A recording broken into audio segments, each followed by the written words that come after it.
에베소서 4장 11절부터 16절까지 함께 읽습니다.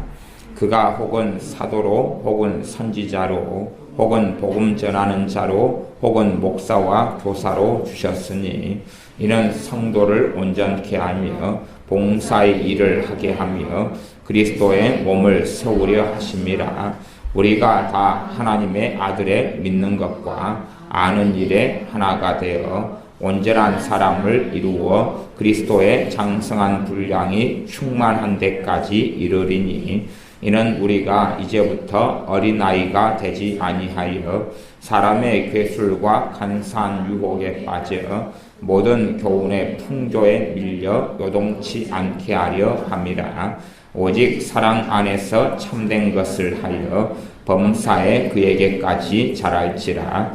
그는 머리니 곧 그리스도라. 그에게서 온몸이 각 마디를 통하여 도움을 입음으로 연락하고 상합하여 각 지체의 분량대로 역사하여 그 몸을 자라게 하며 사랑 안에서 스스로 세우느니라.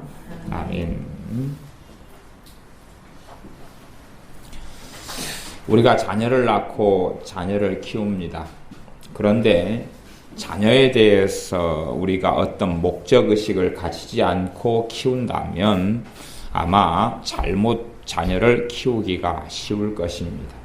우리는 자녀를 낳고 키우면서 몇 가지 아마 의식과 의도를 가지고 있게 될 것입니다. 첫째는 사랑하리라 하는 거겠죠. 자녀를 뜨겁게 많이 사랑하는 그러한 삶을 하고 사랑을 충분히 자녀에게 공급하겠다 하는 것은 기본적으로 부모가 가지게 될 것입니다. 그러면서 이제 지혜가 있는 부모라면 건강한 사랑을 해야 되겠다 하는 생각을 하게 될 것입니다. 나아가서는 또 하나의 목적은 자녀가 건강했으면 하는, 건강을 위하여 때에 맞는 음식을 공급하고 젖이나 우유를 주고 또한 몸이 좋지 않을 때 치료하고 고치며 병원에도 데려가고 음식을 균형 있게 먹여서 건강하게 해야 되겠다 하는 목적을 부모는 가집니다. 또 나아가서는 자녀가 건강하지만 5년이 지나도 하나도 크지 않으면 이상하겠죠. 당연히 건강하게 키워야 되겠다. 그렇게 생각해서 자녀를 잘 먹이고 양육하고 키웁니다. 그리고 무럭무럭 자라라 그럽니다. 그래서 저녁에 잘 때에 머리에다가 물을 뿌리고 물뿌리개로 다음날 돼서 콩나물처럼 쑥쑥 자라있는 자녀를 볼지도 모릅니다. 그런데 문제는 얘가 너무나 잘 자라서 제크의 콩나무처럼 너무 잘 자라서 한 1년만 키웠는데 한 2m가 키가 됐어요. 몸무게도 한 100kg가 됐고 그래서 하루에 쌀을 10kg씩 먹어 치웁니다. 그런데 얘는 멍청입니다. 어찌 되겠습니까? 아마 부모는 더 이상 아이를 감당하지 못할 겁니다. 건강하고 잘 먹는데 얘가 미련하고 어리석고 아무 생각이 없다.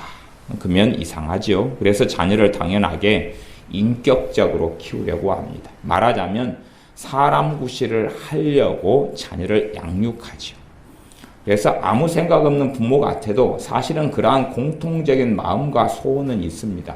건강하게 또 지혜롭게 좋은 인격을 품고 그렇게 잘 성장하여서 좋은 가정을 이루며 행복한 삶을 살며 나아가 사회에 기여하는 그러한 자녀가 되게 하겠다 하는 것을 일반적인 부모는 품습니다. 물론 하나님의 자녀된 부모는 조금 더 훨씬 더 높은 고차원의 꿈과 소원을 가지는데 내 자녀가 정말로 주님을 기쁘시게 하는 자녀가 되었으면 좋겠다 하는 것까지 가지게 될 것입니다.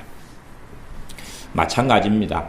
우리가 예수님을 믿고 하나님의 자녀로 태어났습니다. 그러면 우리 자신이 정말로 추구해야 되고 가져야 될 방향성과 목표가 있다는 사실이고 이것보다 더 근원적으로는 전능하신 하나님께서 우리에 대해서 가지고 계신 목적과 방향성과 목표가 있을 수밖에 없다는 것입니다.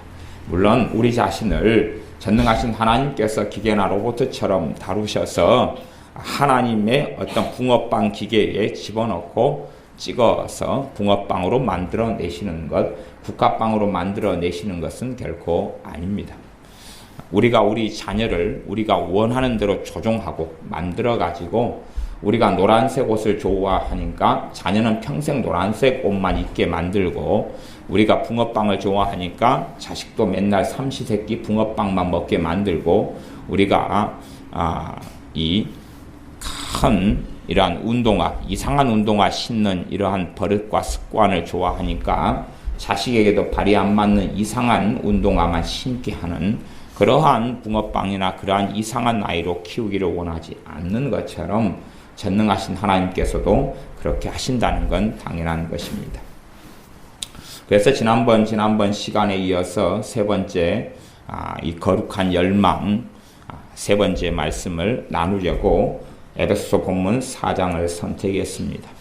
우리가 과연 예수를 믿는데 그냥 멈추어 있으면 되는 것이냐, 가만히 있으면 되는 것이냐, 결코 그렇지 않고 방향성이 있어야 한다. 하나님의 말씀을 통해 방향성이 있고 그 방향을 향하여 가야 된다고 말씀드렸습니다. 학교 공부를 하는 아이들이 학교 공부를 하는데 아무런 목적이 없다. 그런 아이들은 좋은 성적이 나올 수가 없습니다. 올 1학기가 되었다 그러면 내가 보통 한 15등 했다 그러면 내가 10등 안에 들어야 되겠다. 내가 5등 안에 들어야 되겠다. 그런 목적과 방향의식이 없다면 공부는 결코 잘할 수 없습니다. 공부 못하는 아이는 결코 그런 생각이 없어요. 공부 못하는 아이는 내가 3등 안에 들어야 되겠다 그런 생각을 안 합니다.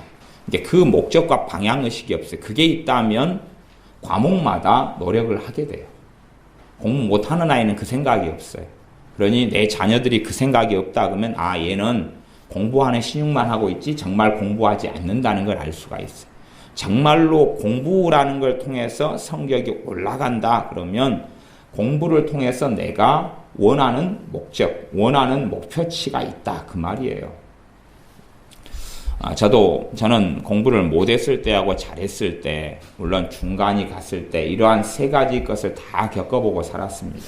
제가 공부를 못했을 때는 그런 아무 목적이 없었습니다. 그냥 학교 시간만 얼른 지났으면 좋겠어요. 얼른 지나고 흙밭에서 친구들이랑 노는 데 관심이 있고 그리고 숙제는 몸으로 때우고 다음날 가서 그렇게 해나갑니다. 방학 때는 정말로 힘들었습니다. 왜냐하면 몸으로 때우는 것도 한계가 있는데 아무리 방학 숙제를 마지막 날 그 전날에 긴급하게 하려는데 한 달치 일기를 쓰는 게 쉽지 않더라 그 말입니다.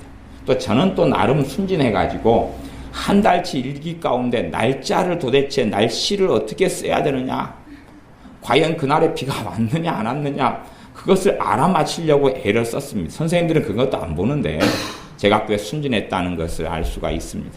그러나 공부를 못했을 때는 공부에 아무 관심을, 성적에 아무 관심을 두지 않았습니다. 중간 정도 했을 때도 그랬습니다. 중간 정도 했을 때도. 그런데 이제 성적이 많이 올라가게 되는 여정에 제 자신의 마음에는 그런 것이 있는 걸 봤습니다.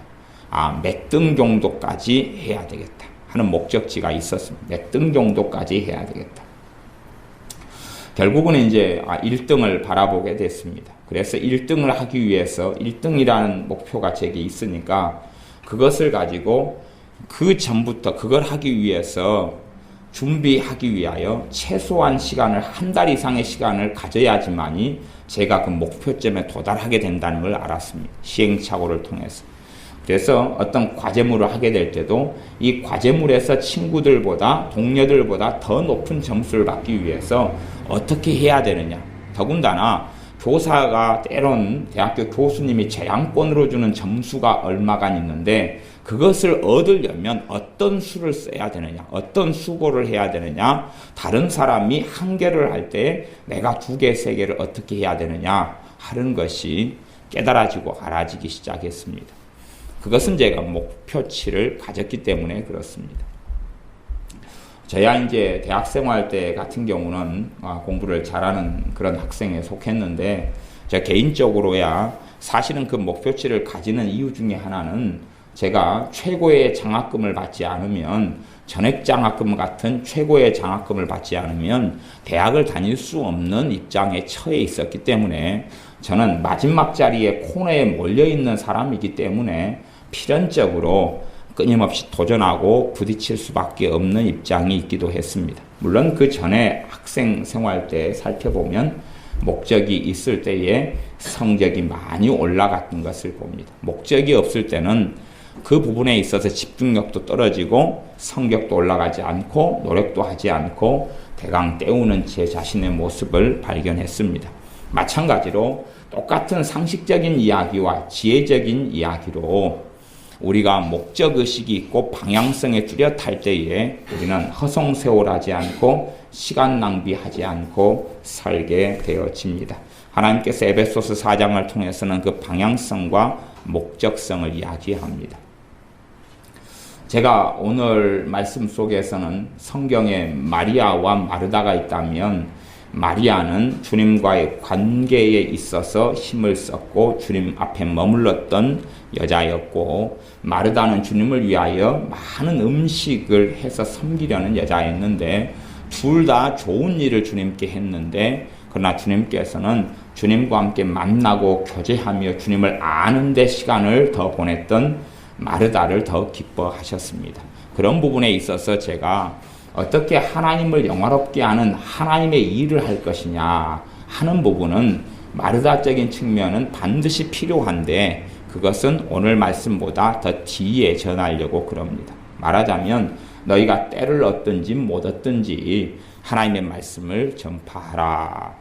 너희는 천하 만민에게 복음을 증거하라 하는 영혼 구원이라는 가장 숭고한 목적의식이 있어야 하는데, 그것은 주님과 함께 걸어가며 믿음이 성장하고 자라가며 주님을 닮아가는 것, 그 이후에 순서상 전하려 그럽니다. 왜냐하면 어린아이에게 어떤 일을 시키는 것은 사실은 온당하지 않기 때문에 그렇고, 하나님께서 가지고 계신 지혜에 있어서도 어린아이에게 일을 시키는 것이 아니라 장성한 사람들에게 일을 시키는 것이 당연한 일이기 때문에 그렇습니다. 물론 어릴 때부터 일로서 단련되고 훈련되어져야 되는 것은 당연한 것입니다. 그러나 그 일이라는 것은 안전한 울타리와 테두리 속에서 하는 것이지, 집에서 내 자녀를 키운다 그러면 청소 좀 해라, 심부름 좀 해라 하는 정도이다 하는 것입니다. 그리고 그에 대한 책임도 심각하게 지지 않는 그러한 성장을 위한 일일 뿐이지, 그러지 어떤 실적과 열매를 얻어내야 되는 일은 아니다 하는 것이죠. 그것 때문에 내가 어린 시절, 믿음이 어린 시절에 하는 일, 또한 신체적으로 가정 속에서 어릴 때 하는 일이라는 것은 실제적인 일의 의미보다는 연단과 훈련과 성장을 위한 일이 된다 하는 것입니다. 그래서 실제로 성장한 사람에게 하나님께서 요구하시는 일이 있고, 어린 사람들에게는 하나님께서 요구하시는 일처럼 보이지만 사실은 그 일 자체가 그 사람의 성장을 위한 일이지, 뭔가를 하나님께 해가지고 하나님께 충성하고 헌신해서 드리는 것하고는 사실은 다른 것이 되어집니다.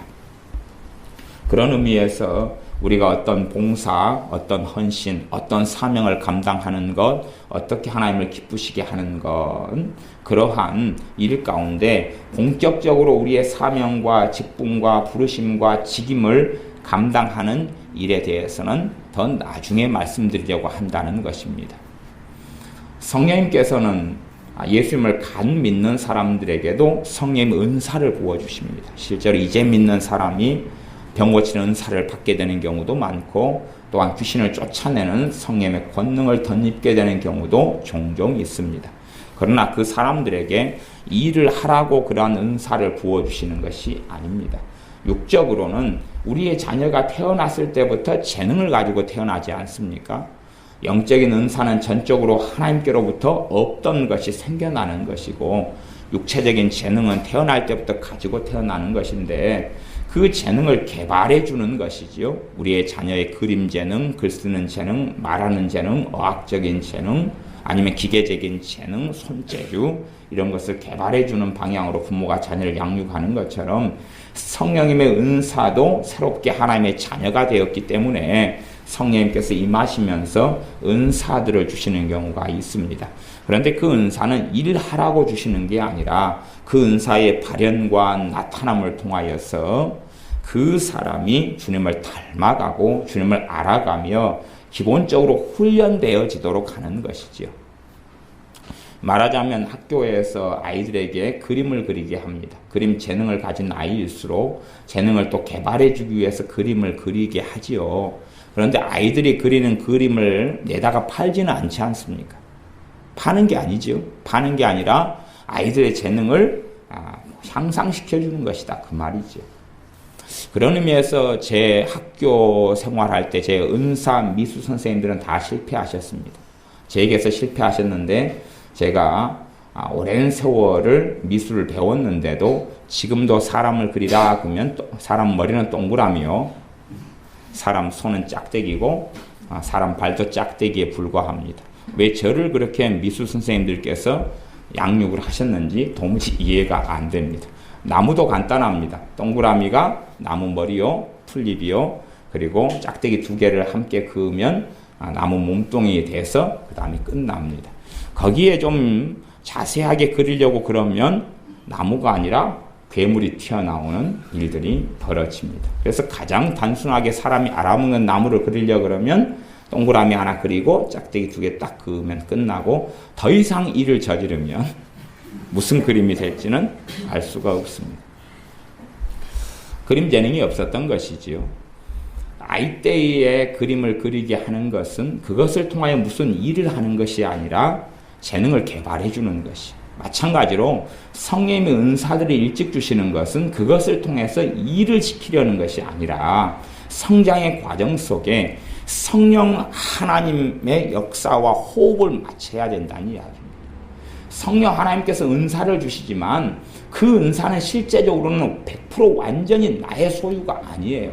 그건 청지기를 이야기하는 거예요. 청지기이기 때문에 성령 하나님께서 은사를 주셔도 은사의 주관자가 성령 하나님이셔요.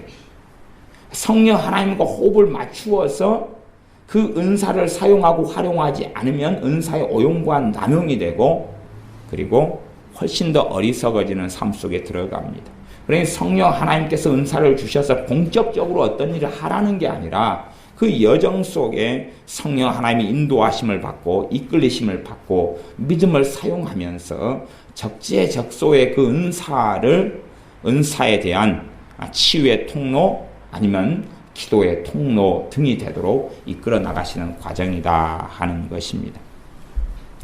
본문으로 들어가겠습니다. 에베소서 4장 11절부터 제가 읽었습니다. 11절부터 읽어 나갑니다. 그가 혹은 사도로 혹은 선지자로 혹은 복음 전하는 자로 혹은 목사와 교사로 주셨으니 이는 성도를 온전케 하며 봉사의 일을 하게 하며 그리스도의 몸을 세우려 하심이라. 사도, 선지자, 복음 전하는 자, 목사와 교사. 사람들이 성경을 극단적으로 해석하면 참 잘못되는 부분이 많습니다. 오중사역이라는 것이 현재 인정 있느냐 없느냐 하는 문제에 논란이 많습니다. 그래서 어떤 사람은 주님께서 선지자의 시대는 세례 요한까지요 하는 말씀을 가지고 선지자의 시대가 끝났다라고 말하는 사람이 있습니다. 그렇다면 사도행전에 아가보라는 선지자가 등장할 리도 없고 안디옥 교회에서 선지자와 교사로 바나바와 사울이 사도 바울 되기 전에 사울이 섬겼을 리도 없겠지요. 더군다나 에베소 교회가 사도 바울의 선교를 통해 세워진 이후에 보내진 에베소서에 사도의 이야기, 선지자 이야기가 나올 리는 없다는 것입니다. 최소한은 오중사역을 인정하지 않는 사람들이라 할지라도 물론 저는 신사도 운동 같은 극단적으로 자의적으로 누군가를 사도로 세우고 사도로 임명하며 스스로가 사도 임내하는 것은 저는 전혀 인정하지 않습니다. 그러한 변태적인 방향성은 잘못되었다.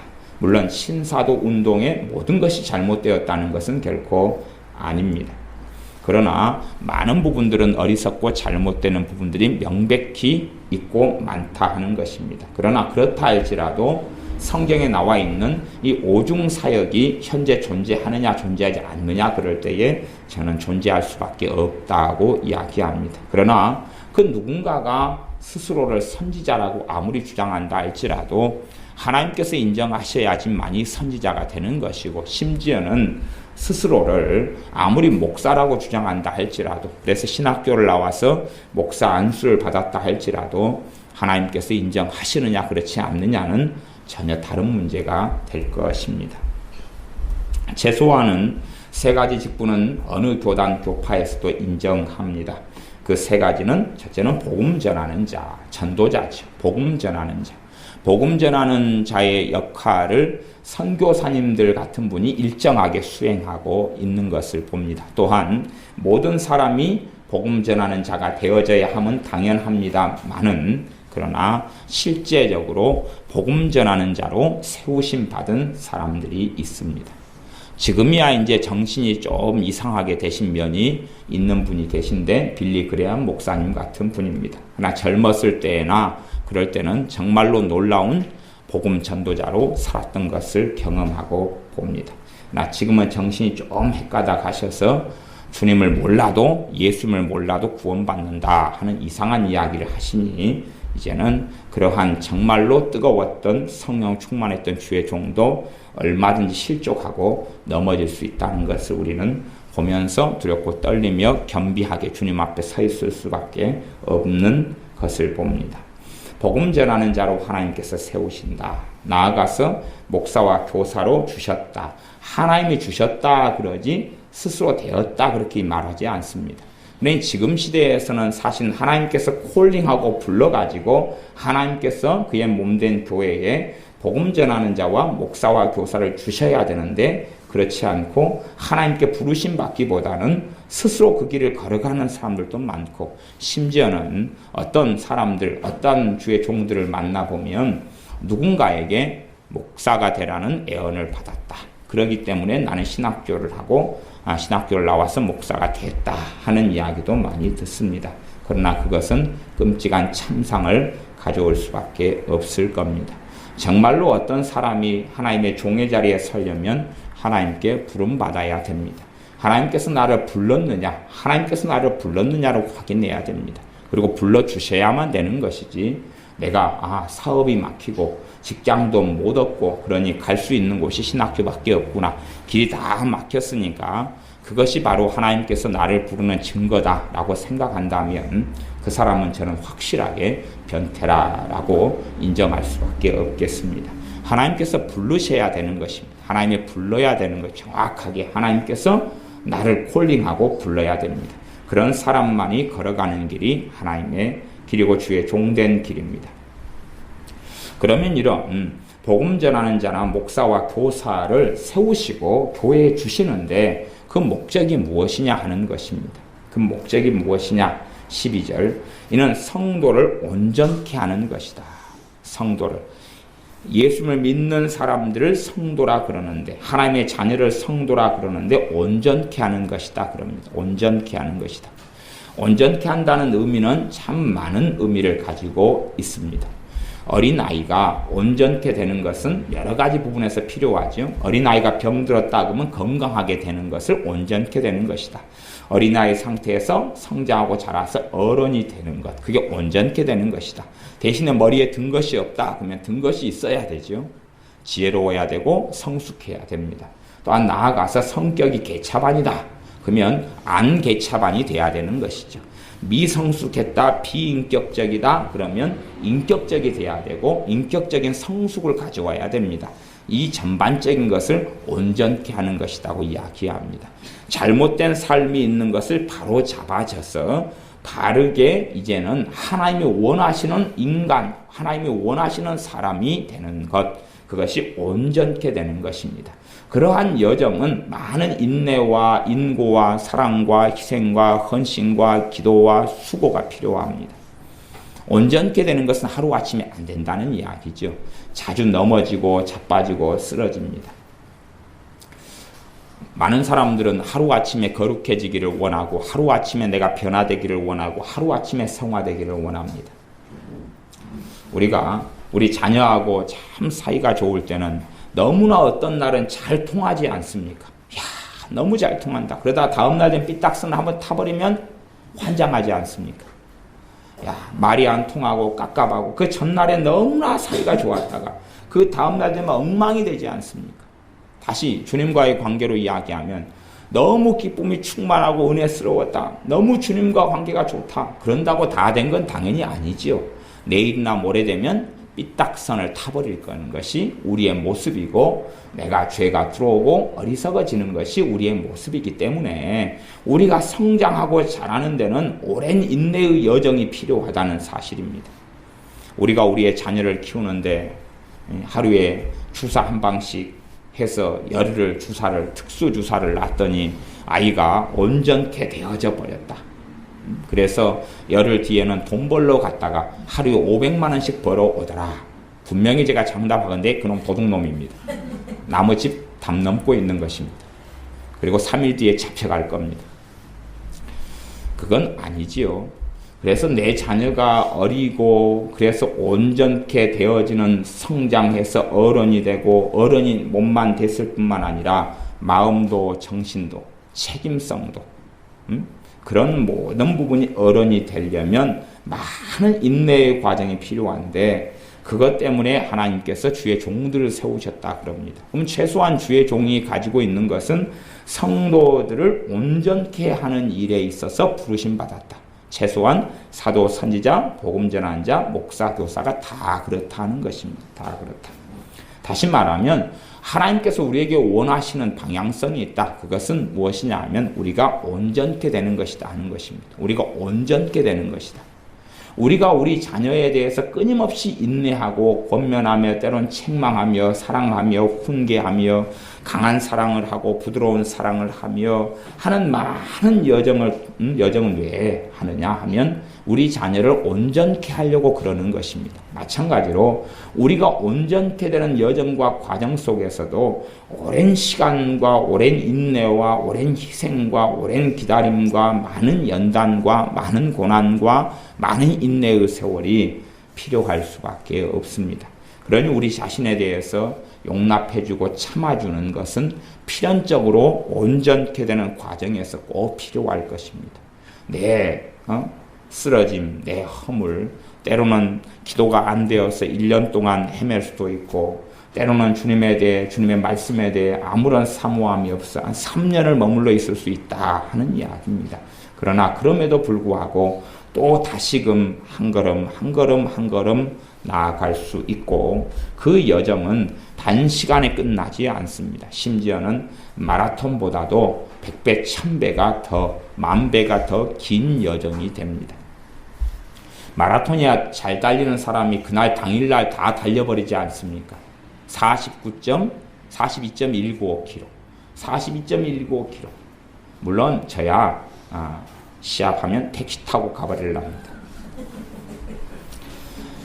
정말 잘 달리는 사람도 그 마라톤의 여정으로 비교하지만 실제로 신앙의 여정은 마라톤하고는 비교할 수 없습니다. 마라톤하고 비교할 수 없어요.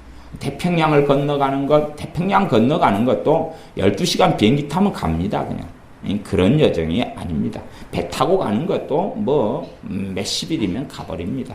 그것보다 훨씬 더 머나먼 여정이기 때문에 훨씬 더 많은 인내와 인고가 필요하게 되어집니다. 그래서 성도를 온전케 하는 것을 위하여 주의 종들을 세우신다. 그렇다면 하나님께서 내게 원하시는 게 무엇이냐? 내가 온전케 되는 것이다 하는 것입니다. 하나님의 자녀를 하나님이 부르시고 구원하신 다음에 그가 어린 자녀이기 때문에 그에게 하나님이 원하시는 게 뭐냐 하면 온전케 되는 것이다 하는 겁니다. 사실은 부모가 자식을 낳아가지고 이놈 돈 잘 벌게 생겼어. 얘 재능이 있어가지고 나중에 엄마 아빠 내 노후 대책으로 딱 맞을 것 같아. 또 하나를 낳은 다음에 얘 때문에 노후 대책이 안 돼.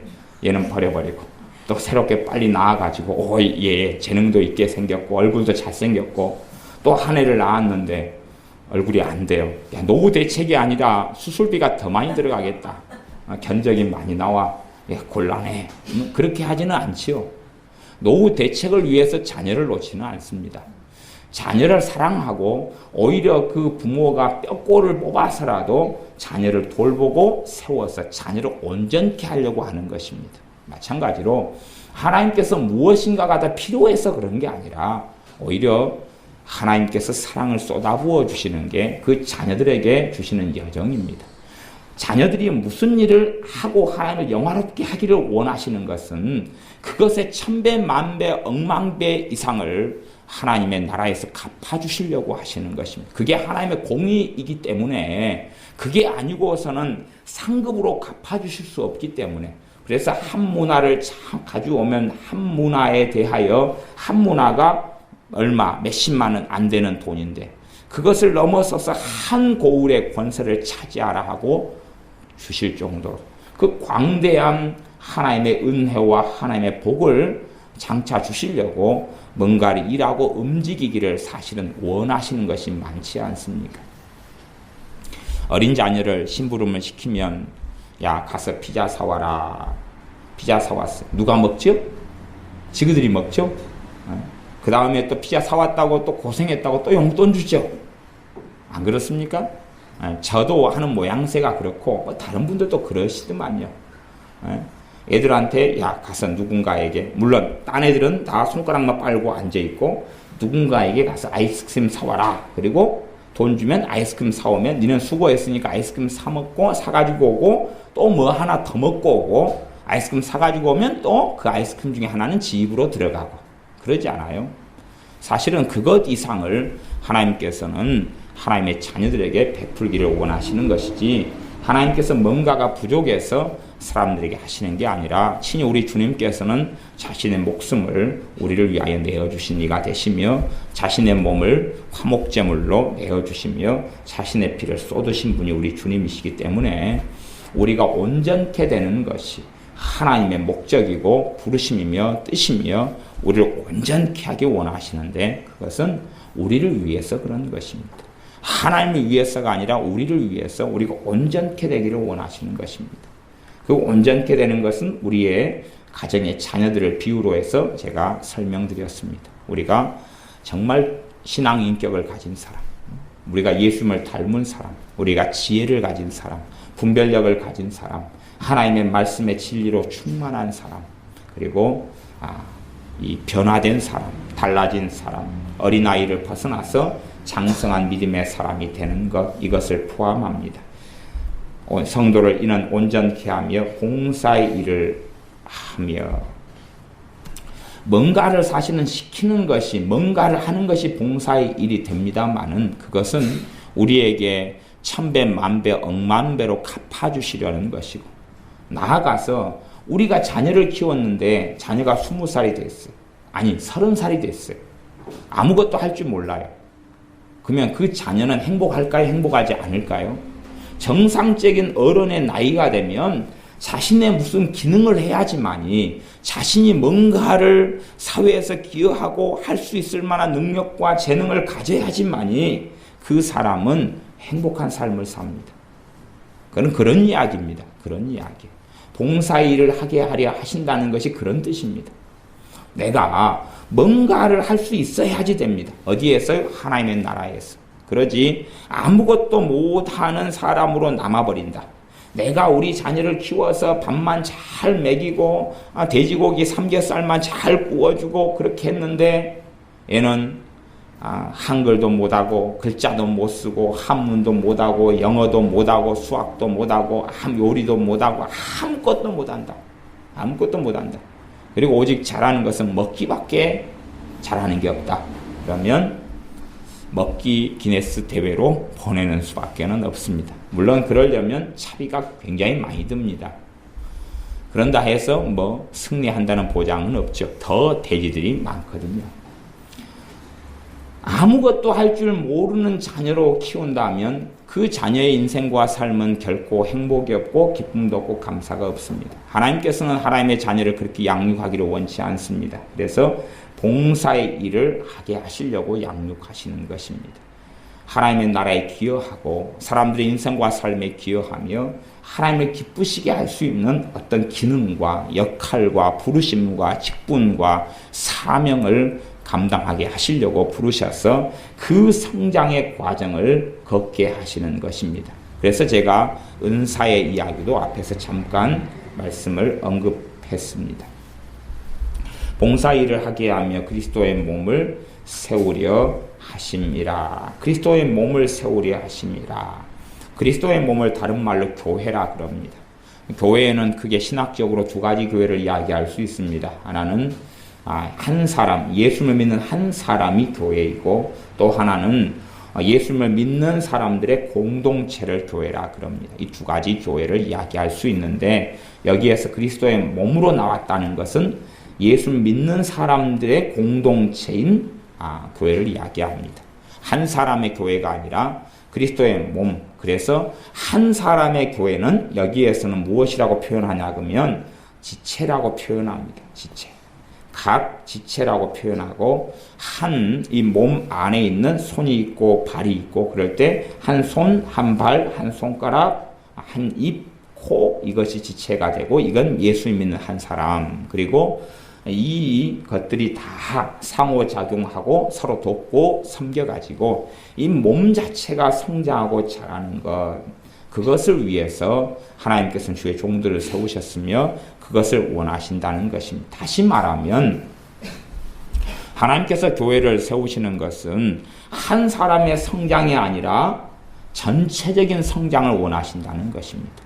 독불장군으로 떨어져 있는 어떤 사람, 교회가 없이, 함께 공동체가 없이, 사랑을 나누는 공동체가 없이 떨어져 있는 그런 사람은 사실은 정상적인 신앙을 갖기가 어렵습니다. 정상적인 믿음에서 자라기 어렵습니다. 물론 다닐 만한 교회, 정말로 말씀을 잘 양육받을 만한 교회가 현 시대에 아주 적고 드물다는 것은 사실이어서 유감스럽습니다만은, 그러나 교제할 믿음의 사람이 없다. 함께 믿음이 성장해 나갈 믿음의 동역자가 없다. 함께 내가 신앙생활할 교회가 없다라고 주장한다면 그것은 그렇게 말하는 것입니다. 자기 말고는 주님의 사람이 없다는 독선이고 독단이고, 자기 말고는 누구에게도 성령님이 없다는 독선이고 독단이며 이미 미혹되어 버렸다는 것을 이야기할 수밖에 없습니다. 나만 거룩하고 나만 깨끗하고 나만 진짜 하나님의 자녀이기 때문에 나머지 교회들, 나머지 사람들, 나머지 성도들에게는 성령님도 없고 거룩하지도 않고 더럽고 추접하고 어리석고 부족하고 그렇다. 그렇기 때문에 나는 나 혼자만 신앙생활 하겠다. 이미 그 사람은 스스로 사이비 교주가 되어져 버린 것일 수도 있습니다. 그래서 어찌됐든지 간에 그것이 가정교회의 형태든지 아니면 내가 어떤 교회에 속했으나 함께 교제하고 기도할 수는 없어서 다른 교회에 속한 어떤 이와 함께 기도하고 영적으로 교제하고 사랑하고 한다면 또한 그것도 그 나름대로의 작은 교회일 수밖에 없습니다. 그런 의미에서 선교단체 같은 것도 교회라고 포함시켜서 말할 수 있는 것은 당연한 일이 될 것입니다. 심지어는 내가 어떤 회사를 다닌다 그러면 회사 안에 믿음의 사람이 5명 모여서 함께 기도하고 함께 서로를 섬기고 중보하고 말씀을 서로 나누고 한다면 그 회사 안에는 그러한 교회가 존재하는 거지요. 회사 안에 존재하는 무형교회가 존재하고 있다라고 말씀드릴 수 있습니다. 최소한은 그렇게 해서 주님께서는 각 지체를 세우시기 전에, 지체를 성장시키기 전에 몸을 성장시키기를 원하시는 것입니다. 이건 이 예배당의 숫자를 채우거나 어떤 교회의 숫자를 증가시키려는 이야기가 아닙니다. 가령 이 어떤 교회가 이 몸이다 그러면은 손인 사람이 있고 발인 사람이 있고 뭐 오른손 왼손인 사람이 있고 이런 사람이 골고루 있을 거 아니에요. 그러면 그런 사람 가운데 손만 한 손 오른손만 가분수처럼 그냥 오른손만 잔뜩 키워버리는 것을 원하시지 않고 오른손이 커가면서 왼손도 함께 커가고 왼다리 왼발 발가락 함께 커져가기를 원하신다 그 말입니다. 함께 커져가기를 원하셔. 물론 잘못 이해하셔서 머리카락이 계속 길어가니까 그러니까 발가락이 계속 길어간다고 같이 하면 큰일이 나서 맞는 신발이 없을 겁니다. 머리카락은 그 기능이 있는 것이죠. 발톱, 손톱이 길어가는 거죠. 일정하게 발가락이 크다가 말아야지. 많이 커져서 300mm 나오면 어떻게 하겠습니까? 근데 건강하게 이제 최고 맥시멈까지 건강하게 자라간다. 함께 자라가는 것을 이야기해. 함께 자라가야지 정상적인 자람이 가능합니다. 그러지 나 혼자만 성장하고 자라간다. 그러면 정상적인 자람이 아니고 정상적인 교회가 아닙니다. 하나님께서 에베소 교회에게 주시는 말씀, 주시는 서신을 통해서 사실은 하나님께서 첫째는 에베소 교회가 어떤 정상적인 교회로 자라나고 성장해야 된다는 것을 보여주고 계시며, 마찬가지로 지금 현재 교회인, 개인 교회, 단일 교회, 나아가서 지체가 교회인데 그 지체가 모인 교회인 공동체 교회, 그것이 그리스도의 몸인데 이 몸이 어떻게 자라가야 되느냐 하면 그 몸이 함께 자라나가야 된다라는 말씀을 하고 있습니다. 그래서 너희는 모이기를 패하는 어떤 사람들과 같이 하지 말고 그날이, 주님이 재림하시는 그날이 가까움을 보면 볼수록 더욱 모이기에 힘쓰라 라고 말씀하고 있습니다. 4장 13절입니다. 우리가 다 하나님의 아들을 믿는 것과 아는 일에 하나가 되어, 우리가 다 하나님의 아들을 믿는 것에 하나가 돼요. 그러면 내가 예수를 믿었다. 10년 신앙생활을 한다. 그러면 하나님을 믿는 일에 하나가 된다. 믿는 일. 내가 하나님을 믿는 일에. 그럼 내가 10년 동안 하나님의 아들을 믿어요. 하나님의 아들을 믿는다는 것이 그래서 단순한 개념이 아니라는 걸 알 수가 있습니다. 하나님의 아들을 믿는다면, 그래, 그 다음에 나온 말은 하나님의 아들을 믿는 것과 아는 일에 하나가 돼요. 그럼 뒤에부터 설명한다면 하나님의 아들인 예수님을 아는 일에 하나가 돼요. 10년의 신앙생활이라면, 혹은 10년보다 10배인 100년의 신앙생활을 한다 그래도 하나님의 아들인 예수님을 다 알 수 없습니다. 문제는 심각한 문제가 그런 것이, 많은 예수님 믿는 사람들의 심각한 문제가 하나님의 아들을 다 안다는 착각입니다. 하나님의 아들을 알아가라라고 말씀해요. 하나님의 아들을 알아가라. 하나님의 아들을 알아가는 가장 근원적인 것은 말씀이에요. 하나님의 아들을 알아가는 가장 근원적인 건 말씀이에요. 하나님의 아들 대신 예수님에 대한 말씀으로 가득 차 있는 성경 중에 하나가 히브리서입니다. 하나님의 아들을 알아가는 것, 마태복음, 마가복음, 누가복음, 요한복음, 히브리서, 이런 말씀들을 통해서 하나님의 아들을 알아가는 것. 심지어는 요한계시록에 주님께서 사도 요한에게 준 계시를 통하여 그 가운데 7교회에게 말씀을 하셨다. 거기에는 적나라하게 우리가 섬기는 예수 그리스도가 누구신가가 나와 있습니다. 그분의 뜻과 행하심이 어떻게 행하시고 어떻게 말씀하시며 뜻하시고 행하실 것인지가 나와 있어요.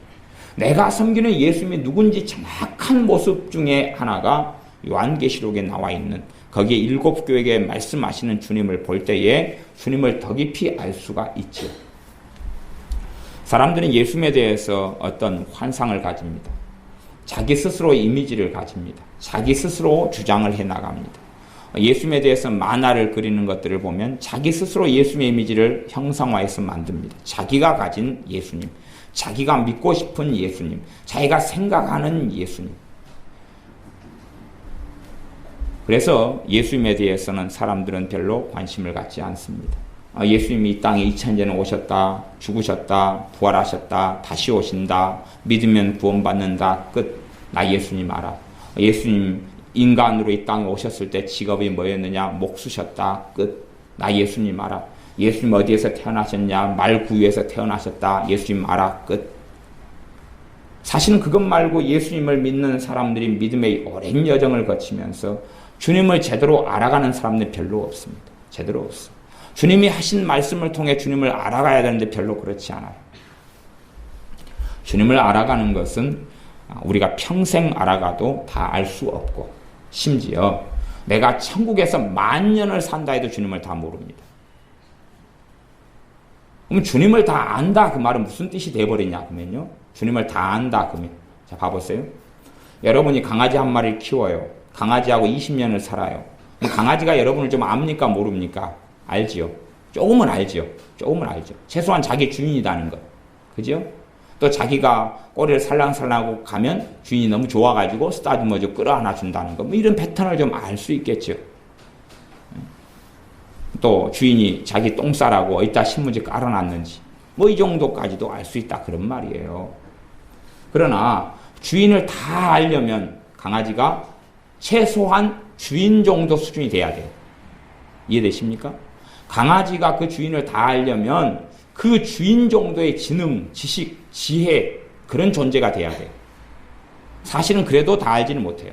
실제로 강아지가 주인을 다 알려면 그 주인보다 더 높은 존재가 돼야 돼요. 여러분이 남편과 아내와 함께 오래 살잖아요. 10년 살았어요. 다 압니까? 지금 남편과 아내가 동등한 존재인데 알아요? 몰라요? 모르지요. 10년을 함께 살았는데 다 모르지요. 다 몰라요. 남자는 영원히 여자의 어떤 패턴이 이해가 안 되고, 응? 여자는 남자의 어떤 패턴이, 남자는 여자의 어떤 패턴이, 어떤 말이, 어떤 언어 습관이 이해 안 되는 평행선을 긋는 것들이 정말 많아요. 그냥 용납하고 가는 것이지 패턴 자체가 틀려요. 여자가 하는 패턴과 남자가 하는 패턴이 틀려요. 그것을 조금 더 아는 백화점에서는 남자들을 위해서 소파를 놔둡니다. 거기 앉아서 기다리라고. 거기 앉아서 기다리라고 소파를 놔둬요. 소파를 놔둔 다음부터 백화점에 오는 부부가 부부싸움이 현저히 줄었답니다. 남자들은 소파에서 자든지 만화를 보든지 잡지를 보든지 그리고 있고, 그리고 여자들은 이제 마음껏 2-3시간 돌아다니다가 그러다가 소파에 앉아서 빈둥거리는 남편하고 만나가지고 짐 싣고 가는 것이죠. 그 정도. 패턴은 전혀 달라요. 여자들은 구경을 다니면 에너지가 빨아오고, 구경을 다니면서 에너지를 상승시키고 회복을 시키고, 남자들은 구경을 다니면서 에너지를 뽑아내버리고, 그런 패턴 자체가 서로 다른 패턴인데 어떻게 알겠어요? 여자들은 말을 하면서 에너지를 충전시키고, 남자는 말을 하면서 에너지를 소모시키기 때문에 남자는 말을 안 하려고 그러고 여자는 말을 하려고 그러니 이제 둘이 대화를 하려면 한 사람은 뺏겨야 되고 한 사람은 빼앗는 구조를 갈 수밖에 없어요. 그러니 이게 남자는 에너지가 뺏기기 때문에 대화를 오래 하면 오래 할수록 뭐가 나요? 성질이 나고 짜증이 나죠. 여자는 대화를 오래 하면 오래 할수록 뭔가를 빨아들이고 에너지를 충전되기 때문에 더 오래 하려고 그러죠.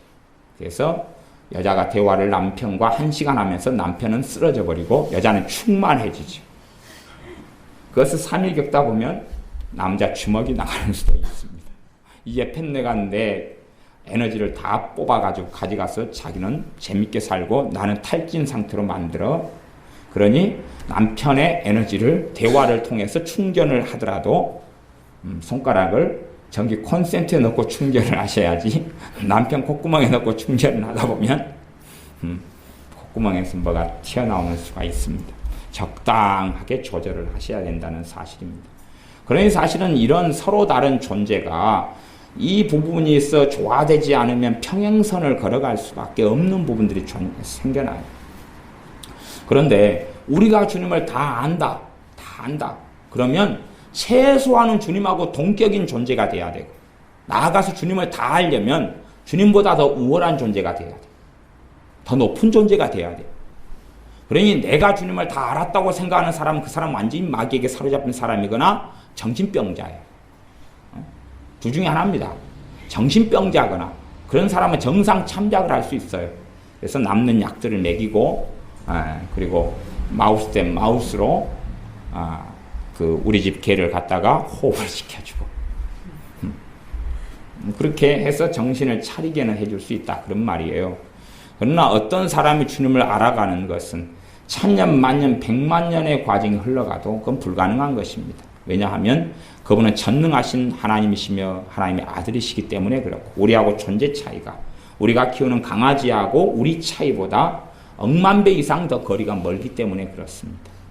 그분께서 자신을 계시해 주시고 그분의 성령님을 통하여 우리를 깨닫게 해주시는 부분이 있기 때문에 우리가 그분을 알아가는 것입니다. 그러니 우리가 평생에 해나가야 될 여정과 과정은 주 예수님을 알아가는 것입니다. 주 예수님을 알아가는 것입니다. 그분의 말씀, 그분이 하신 말씀을 듣고 그분이 어떤 분이라는 걸 배워가는 것입니다. 우리가 상대방을 알아갈 때 가장 기본적으로 하는 것은 그의 얼굴 표정, 그의 말, 그의 행동 패턴, 그의 식성, 함께 생활하고 살면서 얻게 되는 것. 하지만 무엇보다도 많이 그를 알 수 있는 건 말이죠, 말. 말을 기초로 해서 아는 것입니다. 말을 기초로 해서. 누구는 무뚝뚝한 남자인데 실상 말을 해보면 무뚝뚝하지 않다. 표현상 그렇더라. 얼굴 표정만 굳어있더라. 그런데 그는 무뚝뚝하지 않더라. 그리고 말하다 보면 겪게 되고 아는 것처럼. 물론 우리 은수같이 특정한 몇 사람하고만 대화를 하고 나머지는 입을 침묵하고 다물지만 아까 열심히 인터넷에 댓글 단 거 다 봤어. 인터넷 사이트의 댓글에는 열심히 댓글을 잘 달아서 거기에는 5만 가지 말을 잘 하는 은수. 그러니 이제 은수는 남이 안 보는 그때의 카페 사이트에 접속해서 은밀하게 자신의 의견과 뜻을 달아놓는다. 카약을 타고 돌아다닐 때에 어쨌더라 미쳤다 댓글 달아놓고, 그래서 댓글이 달릴 때마다 저한테 찍찍찍 문자가 오거든요. 들어가 보면 아까 내는 은수가 달고 있더라고. 그러니까 그런 걸 통해서 누구를 알아갈 수 있어요? 은수를 알아간다 그 말. 은수가 무슨 생각을 하고 있구나, 무슨 말을 하고 있구나, 그러면서 알아가는 것이.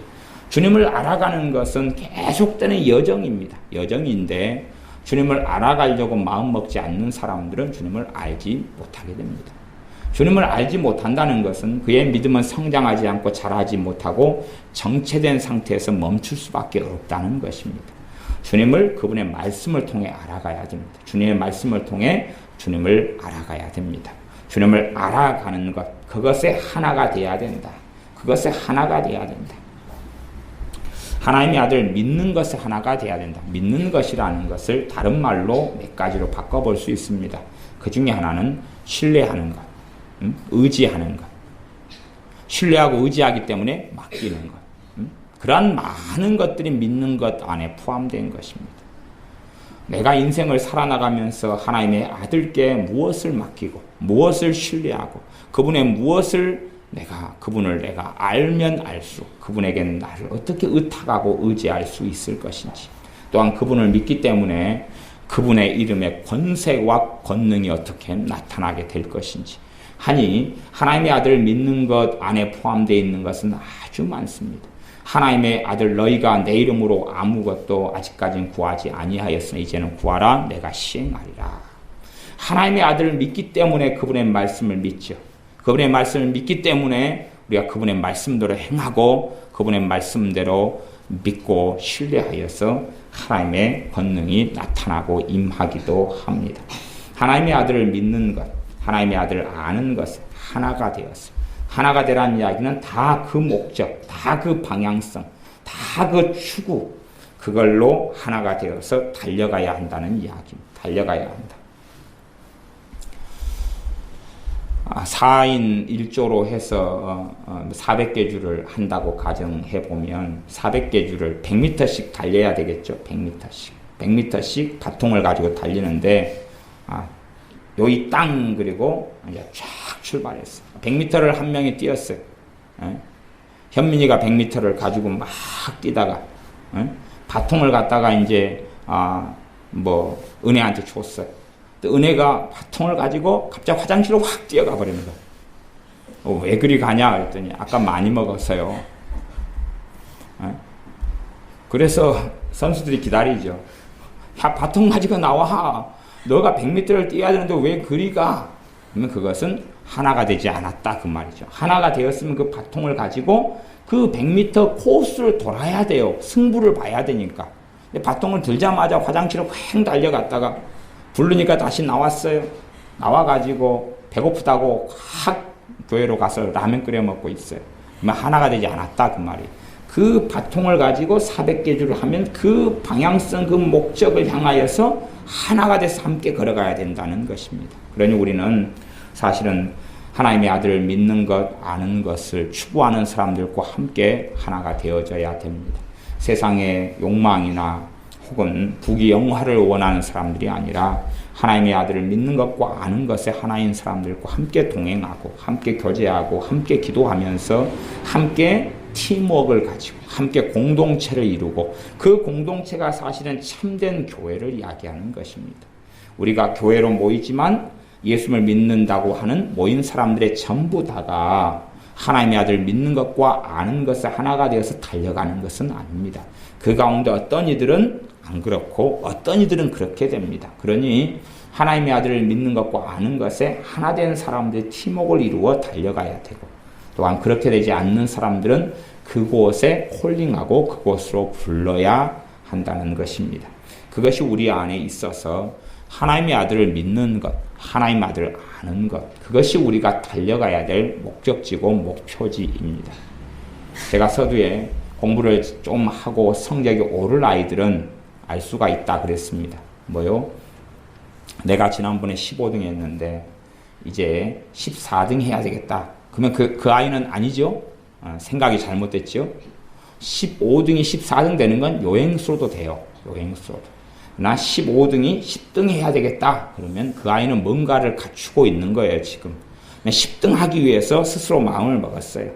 엄마가 강요하고 아빠가 강요해서 너 이번에 몇 등 할 거야. 그래서 말하는 거 말고 스스로 내가 이번에 몇 등 해야 되겠다. 내가 이번에 영어에서 수학에서 과학에서 얼마 정도 점수를 올려야 되겠다. 다 그걸 마음 먹고 내가 이번에 몇 등 정도 하는 목표로 할 수 있겠다. 그런 걸 가질 때부터 그 아이는 집중력이 좋고 시간을 낭비하지 않게 되죠. 근데 아무 목적이 없는 아이는 좀비처럼 돌아다녀. 좀비 아십니까? 역시 나가가지고 뭘 할지를 몰라요. 하루 종일 방황을 해요. 뭘 할까 좀비. 그러다가 먹을 게 생기면 눈이 반짝 떠가지고 달려들어서 와구와구 먹다가 그 다음에 먹을 게 다 떨어지면 좀비. 그렇게 아무런 뜻과 동기와 동력원이 없지요. 그런 경우는 시간이 흘러가도 만들어내는 것이 없어요. 말하자면 성장되지 않고 성숙해지지 않고 실력을 배양하지도 않고 인격이 자라지도 않는다는 이야기. 되는 대로 사니까. 되는 대로 사는 사람들은 100년이 지나도 아무것도 없습니다. 아무것도 없어요. 길을 가다가 똥마 밟습니다. 되는 대로 사는 사람은 가다가 똥마 밟아요. 똥 밟아가지고 예배당에 똥 밟은 신발 신고 들어오면 안 됩니다. 전에 그랬는데 누가 똥 밟아가지고 똥 밟은 신발인지 모르고 계단을 칠떡 올라와서 계단마다 똥이 묻어 있었어요. 아무 생각 없이 좀비가 돼서 돌아다니니까 똥을 밟은지도 모르고 그 똥을 칠떡 끄고 와서 아무 생각 없이는 그래요. 13절 하반절 읽습니다. 처음부터 읽으면 우리가 다 하나님의 아들을 믿는 것과 아는 일에 하나가 되어 온전한 사람을 이루어 그렇게 돼서 온전한 사람이 이루어진다는 것입니다. 장성한 믿음의 사람이 이루어져 간다는 것입니다. 온전한 믿음의 사람, 예수님을 닮은 사람. 그래서 그리스도의 장성한 분량이 충만한 데까지 이르리니 그리스도의 장성한 분량. 주님께서 이 땅에 전능하신 하나님으로서 독생자로서의 장성한 분량은 절대 불가능한 거고 말고 이 땅에 사람의 몸을 입고 오셔서 나를 따라오느라. 그리고 우리가 주님을 따라갈 수 있는 것. 성육신하셔서 주님께서 아버지를 기쁘시게 하고 순종하고 고난의 여정을 겪으시면서 성장하신 그 장성한 분량을 이야기하는 것입니다. 자신의 영광을 내려놓고 오셔서 이 땅에서 동일하게 우리처럼 연약한 자리 속에서 걸어가시면서 승리하셨던 그 장성한 분량을 이야기합니다. 그 장성한 분량까지, 그 분량이 충만한 데까지 이르러야 한다. 이것이 하나님께서 우리를 부르시는 부르심이라고 말씀합니다. 그러면 14절입니다. 이는 우리가 이제부터 어린아이가 되지 아니하여 사람의 괴술과 간사한 유혹에 빠져 모든 교훈의 풍조에 밀려 요동치 않게 하려 함이라. 어린아이의 특징은 잘 아시지 않습니까? 어린아이. 물론 몸이 어른이라도 어린아이들이 많습니다. 몸이 어른이라도 어린아이의 특징은 귀가 얇다. 귀가 얇다. 아시죠? 귀가 얇다. 귀가 얇다. 누가 멋이 좋다네. 이번에 주식을 어디 투자하면 돈 한몫 잡는다네. 어디 땅이 오른다네. 어쩐다네. 근거 없이 순진하게 감정적으로 충동돼가지고 귀가 얇다. 그러면 그쪽 영역에 있어서는 어린아이적인 부분을 가지고 있다. 그건 천국 가는 조건은 아닙니다. 어린아이와 같이 되지 않으면 천국 못 간다. 그러니까 여기서 이야기하는 어린아이는 미련한 측면의 어린아이를 이야기합니다. 그 어린아이의 특징은 어떤 것이라고 이야기하냐면 사람의 괴술에 빠진다고 이야기해요. 사람의 괴술은 속임수에 빠져. 사람의 속임수에 빠져. 신앙적으로 한다면 이단과 사이비에 빠져. 미혹되고 이단과 사이비에 빠지는 사람 가운데 성장한 사람이 좀 있지만 실제로는 그 사람은 예외적이고 극소수이고 나머지는 다 어린아이만 빠져요. 예외적으로 성장한 사람도 빠질 수 있으나 실제적으로는 어린아이만 미혹돼요. 실제적으로 어린아이만 미혹되고 어린아이만 분별력이 없어요. 어린아이만 뭐가 옳은지 틀린지를 몰라요. 저는 우리 은혜가 굉장히 순진하기 때문에 감사하고 좋습니다. 대신에 은혜는 굉장히 순진하기 때문에 제가 하는 농담을 다 참말로 다 받아들여요. 그러니 제가 농담을 했는데 딴 애들은 막 킥킥거리고 웃는데 혼자만 진지하게 그랬어요 목사님 막 그럽니다. 한두 번이 아니기 때문에 그러면 나는 농담을 했기 때문에 그러지만 우리 은혜를 누군가가 속이려고 그런 말을 했다 그러면 그때 넘어가 버리면 어떻게 하겠느냐 그 말이에요. 그러니 그걸 조심해야 돼요. 물론 제가 나중에 우리 은혜를 사랑하는 남자를 만나면 은혜의 약점은 먹을 거다 그리고 가르쳐 줄 거예요. 물론 제가 그 남자를 보고 너 마음에 드는데 은혜하고 한번 사귀어봐. 내가 그래. 그러면 이제 은혜를 꼬시려면 쟤는 먹을 것에 약해.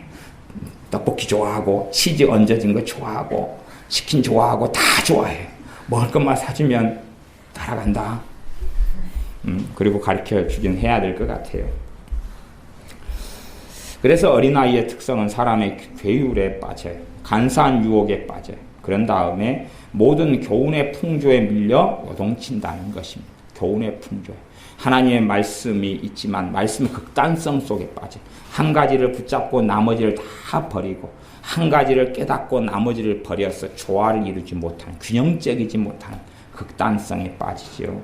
그래서 어린아이는 미혹되는 것이 너무 쉬워요. 어린아이는 보호되지 않으면 그의 영적인 스승이 있고 그를 돌봐줄 이가 있고 건강한 교회 속에 있지 않으면 사실은 어린아이는 언젠가 혹은 쉽게 미혹되고 모든 교훈의 풍조에 밀려서 요동을 친다는 것입니다. 그렇게 해서 살아남으면 좋겠지만 죽을 수도 있다는 사실입니다. 그렇기 때문에 빨리 하나님의 아들을 믿는 것과 아는 것에 하나가 되어 온전한 사람, 말하자면 성장한 사람, 성숙한 사람, 장성한 사람이 되라는 이야기. 그렇게 되어야지만이 어린아이를 벗어나고 어린아이가 안 된다는 것입니다. 어린아이는 의지력이 약합니다. 어린아이는 당연히 믿음이 약하죠. 어린아이는 잘 흔들립니다. 어린아이는 믿음으로 살기보다는 감정과 정서적으로 삽니다. 충동적으로 살기도 합니다. 그러나 믿음이 성장할수록 그것을 벗어나게 되어지죠. 우리도 마찬가지 아닙니까? 어릴 때는 작은 일에 그냥 절망했다가 쉽게 너무 좋아하고 기대했다가 그러죠. 어른들은 별로 그러지 않습니다. 아이들한테 야 저녁에 피자 먹자 와 그럽니다. 아이들이 기다리죠. 감정적으로 너무 충만해서 기다리죠. 시간이 하면아 사줄까 시간이 10시 11시 띠곡 피자집이 다 문 닫을 시간. 그래서 목사님 저녁에 피자 사준다고 그러셨잖아요. 깜빡 까먹었네. 그때는 김이 빠집니다. 절망이고 낙담이고 좌절이고 기대가 클수록 절망이 크다. 근데 어른들한테 오늘 집사님 저녁에 피자 한번 먹읍시다. 예 좋지요. 그러나 때가 되어서 피자를 못 먹게 됐습니다. 아이고 아까 피자 먹다 그랬는데 피자집이 다 닫혔네요. 그러면 다음에 먹지요. 절망하지 않습니다. 그러나 아이들은 안 그렇다 그런 말이에요. 야 이번 너 생일 때 생일 파티 좋게 해줄게. 그래가지고 아이가 기대했습니다.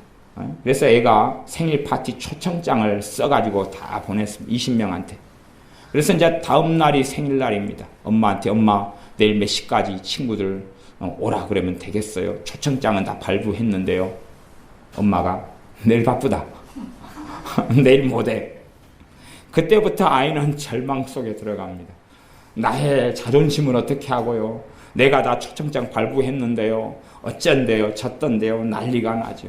그러나 어른들은 생일 파티 한 번 안 했다고 큰 문제가 없습니다. 그게 성장했다 하는 것이죠. 그래서 감정적, 충동적, 교훈의 풍조에 밀리고 사람의 괴술에 빠지고 간사한 유혹에 빠지고 하는 등 어린아이한테 야 삼촌이 너 다리 밑에서 주워왔다. 애가 다리 밑에 가서 울고 있어요.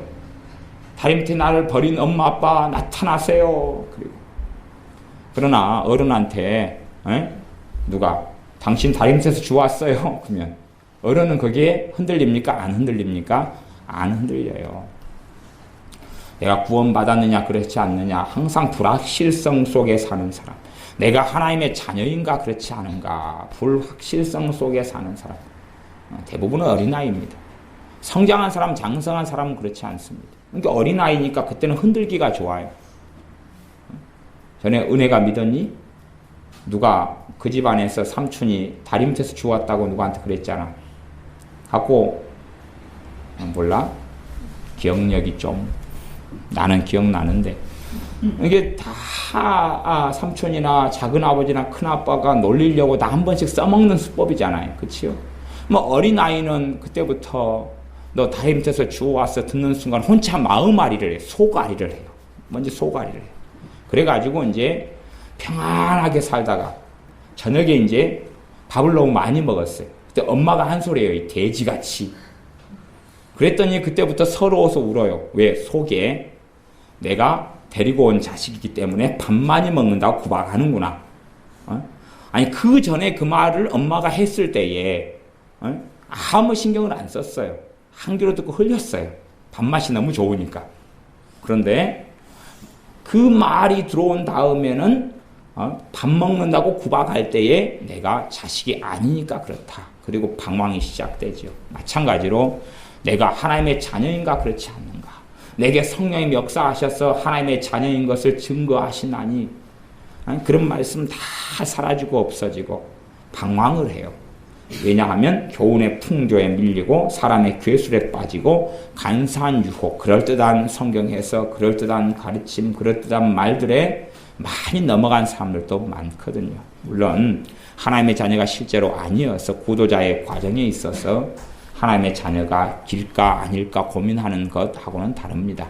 그런 사람은 아직 태어나지 않았기 때문에 당연한 고민일 수밖에 없으나 하나님의 자녀가 된 사람들이 성령님께서 그에게 임하신 사람들이 성령님께서 그가 하나님의 자녀라고 증거하는 사람들이 하나님의 자녀가 가는 곳은 당연히 천국일진데 내가 천국에 들어갈까 안 들어갈까 고민한다면 그 사람은 아직은 아이기 때문에 그런데 성장해야 된다고 말씀합니다. 성장해야 된다. 성장하고 자라가야 된다.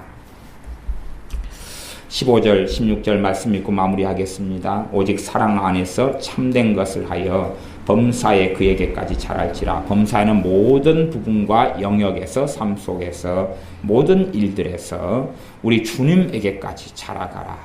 사랑 안에서 참된 것을 행해서 자라가라. 자라가는 방법이 가만히 있어서 밥만 먹으면 몸은 자라가지만 내 인격이 자라가고 어른이 돼가는 것은 무엇 해야 됩니까? 순종해야 되고 배워야 되고 지혜를 얻어야 되고 인격을 닦아야 되고 인내를 얻어야 되고 좋은 가치관을 가져야 되고 노력해야 되고 수고해야 되고 땀 흘려야 되고 그런 총체적인 것이 다 합쳐져 가지고 그 사람이 자라가는 것입니다. 그런 것처럼 이것이 사랑 안에서 참된 것을 하라. 이것이 예수님 믿는 사람이 자라가는 비결 중에 하나입니다. 사랑 안에서 참된 것을 해라. 진리에 따른 사랑을 하고 살아갈 때에 그럴 때에 정말로 바르게 믿음이 장성한 사람이 된다는 것입니다. 그는 머리니 곧 그리스도라. 이 주님에게까지 그리스도 대신 주 예수님에게까지 자라가라. 16절 그에게서 온몸이 각 마디를 통하여 도움을 입음으로 그는 주님입니다. 주님을 통하여서 온몸이 각 마디마디를 통해서 도움을 입는다는 이야기입니다. 그러니 그분의 은혜가 어디서 오냐면 주님에게서 은혜가 옵니다. 그래가지고 각 마디마디를 통하니까 그 은혜가 누구에게 부어집니다. 그러면 그 사람이 은혜 받아가지고 그 은혜가 그 옆에 있는 공동체 지체에게 흘러갑니다. 무슨 말 이해되시죠? 왜 주님이 교회를 세우셨는지. 그런 이유 때문에 은사의 임파테이션이 일어난 이유도 그런 것입니다. 그런 것.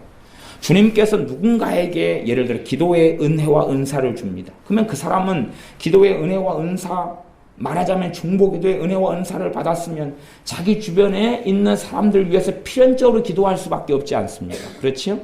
그러면 그것이 그 사람들을 위해서 기도할 때에 그 기도가 역사하고 열매 맺고 그 사람이 은혜를 받습니다. 최소한은 하나님께서 내게 경제적으로 이렇게 축복해 주셨네. 그러면 오늘 피자 한 판씩 쏜다. 그러면 또 그 은혜가 나눠 먹는 것 아닙니까? 이상한 이야기지만 하여튼 그렇게 해가지고 하나님의 그 은혜가 서로 흘러가게 되는 것이, 그 은혜의 출처는 예수 그리스도입니다. 주님으로부터 누군가가 은혜를 받으면 지체이고 공동체이고 하나이기 때문에 팔과 팔, 마디와 마디가 연결됐기 때문에 손가락 마디마디, 발 마디마디, 손목, 관절마다 연결됐기 때문에 이 지체들로 주님께로부터 온 은혜가 흘러간다는 이야기, 흘러가게 돼 있어요.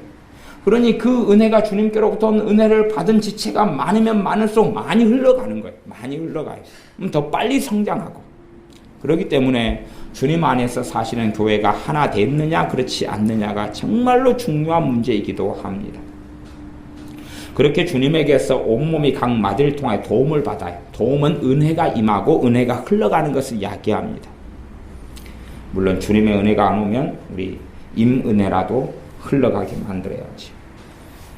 연락하고 상합하여, 상합은 서로 도와주고 합력하고 협력하고 합해져서, 그 말이죠. 각 지체의 분량대로 역사하여 그 몸을 자라게 하며 사랑 안에서 스스로 세우느니라. 이 에너지가 흘러가니까 이 팔이 힘을 얻어가지고 물건을 짚고 가죠. 물건을 짚는 게 뭡니까? 시장을 본다 그 말이에요. 그렇죠?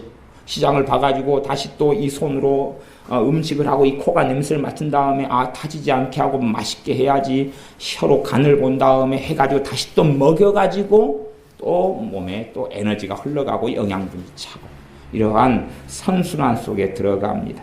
그래서 지체의 분량대로 각자의 부르심대로 각자의 하나님의 은혜대로 서로에게 역사해가지고 그 몸을 자라게 하며 사랑 안에서 스스로 세우느니라 말씀합니다. 우리가 가진 거룩한 열망은 주님에게까지 자라가는 것입니다. 성장해 가는 것입니다. 주님을 닮아가는 것입니다.